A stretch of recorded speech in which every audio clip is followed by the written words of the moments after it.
cara, ela já começa ruim a partir das 6 horas da tarde, quando eu vejo a escalação.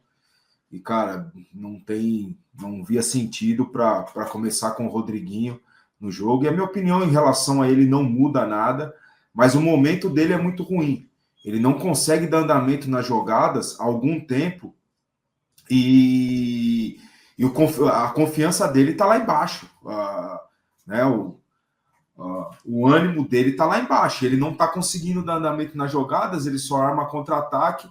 Então é o momento do quê? Você tirar o menino, que é normal oscilação, não é o Rodriguinho. O time não está bem, né, não está desenvolvendo, jogou bem aqueles 60, 65 minutos contra o Palmeiras, mas o time não está andando muito bem com ele em campo, então a confiança do cara vai lá para baixo. É hora de você tirar a pressão dele e ir voltando aos poucos em momentos melhores do time. Então, ontem até no Bom Dia eu falei, eu teria armado um time completamente diferente, né? Completamente diferente não, eu teria feito uma substituição, que é a entrada do Luiz Gustavo ali como primeiro volante, e o Marcos Antônio e o Alisson ali como 2 segundos volantes, meias, né? Com liberdade de movimentação, eu faria dessa forma, daria uma estabilidade maior para o time, daria um equilíbrio melhor para o time, mas, mesmo assim, o time começou... jogando bem, controlando o jogo, vamos dizer assim, sofrendo pouco e tendo muito mais a posse de bola, com pouca efetividade, porque a gente esbarra numa limitação, cara, do Tapia, que tem muita vontade, tem muita disposição, não desiste de uma bola, tudo. Mas para um atacante, isso, cara, é muito pouco, mano. É muito pouco. Né? A gente esbarra numa limitação muito clara ali nesse primeiro tempo, nesses 30, 35 minutos, que a gente teve a gente não teve chances claras, mas a gente teve oportunidade de criação de chances claras e esbarra numa limitação muito grande de finalização, de ir num para um, de procurar uma tabela, um passe, né? Então, cara, aí quando sofre o gol, e um detalhe, a gente já estava desequilibrado pelo nosso lado esquerdo defensivo.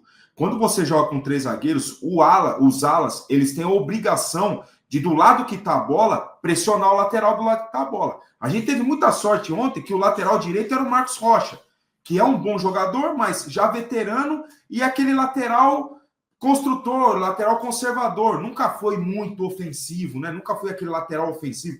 Agora, no final da passagem dele pelo Palmeiras, ele jogava até mais como terceiro zagueiro. Né? Então a gente teve sorte por isso. Enquanto estava o Wendel em campo, estava perdido em relação a essa pressão, e depois que entrou o Patrick, continuou perdido nesse sentido. Né? Mesmo quando tinha mais o controle do jogo. Então a gente já estava perdido nesse sentido. Toma o primeiro gol, toma o gol do 1-0 ali, uma batida do Amuso, a bola sobra na entrada da área, a linha não estava bem feita ali, o Marcos Vinícius Marcos Vinícius, né? O nome do rapaz acaba fazendo o gol do 1-0. Aí Carlos Vinícius, desculpa. Aí tem o maior problema do jogo, na minha opinião, que é uma falta de leitura do nosso treinador. Ele já deu entrevista, inclusive, falando que quando o time muda para a linha de 4, há um desequilíbrio, o rendimento do time cai demais. E ele faz isso, tirando o Alan Franco, colocando o Lucas, cara, o time ficou completamente exposto. Vai parecer o nosso time lá na Copa CS. Você joga do quê? Joga aí, vai, sabe? Mas não, nós estamos falando de um time profissional de Série A, cara. Era um time completamente desorganizado. Não foi 4, 5, porque Deus não quis, e o tal do Oliveira lá, o que entrou depois. Foi por isso que não foi 4, 5. Pela limitação do Rafael. E o Rafael, né? Vamos falar do nosso goleiro, né? Dar um mérito. 2 lances ali, ele salvou o São Paulo. Dando mérito para o nosso goleiro. Cara, mas foi uma substituição que me preocupa muito a leitura de jogo do nosso treinador, Chacon. Você vai me desculpar. Não, eu não gostei. Ele preteriu o Alan Franco, que para mim é o melhor zagueiro do elenco, para manter o Sabino, que ele gosta do Sabino pela saída de bola. Mas não é como se o Alan Franco não tivesse uma boa saída de bola também. E é um bom zagueiro. Então, se é para abrir mão de um dos zagueiros, não seria o Alan Franco na minha visão, no meu entendimento.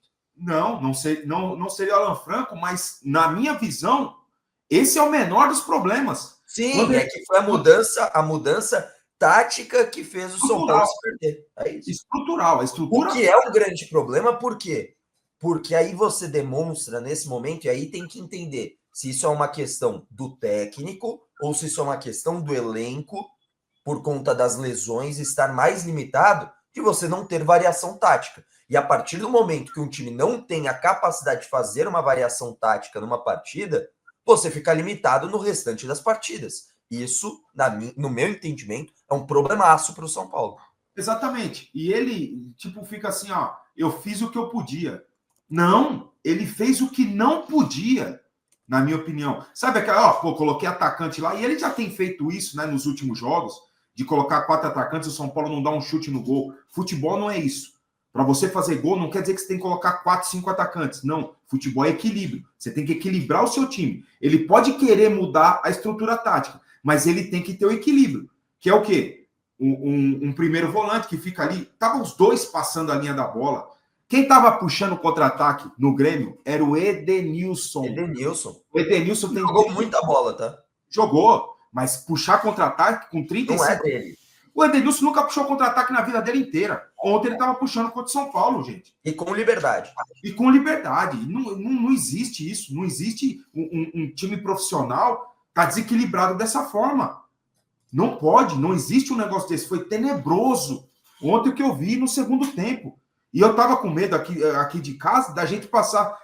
Não foi vexatório o 2-0, mas eu fiquei com medo de ser 4-5. Sim, poderia. Passar uma vergonha histórica lá no Estádio Olímpico, no Estádio Olímpico, na Arena do Grêmio. Em função das mudanças. Aí quando ele, de novo, daí ele coloca, ele viu que tá uma bagunça sem tamanho, ele vai e realoca ali o Luiz Gustavo, aí dá o mínimo de equilíbrio pro time, e nesse momento já estava 2-0 também, e o Grêmio baixou mais ainda. Certo? Mas, cara, é um negócio em que me preocupa muito a limitação de leitura de jogo, cara. Eu era um dos que criticava muito aqui, não tanto quanto o Ilcinho, mas criticava muito aqui a limitação de leitura de jogo do antigo treinador. Agora serve para esse também.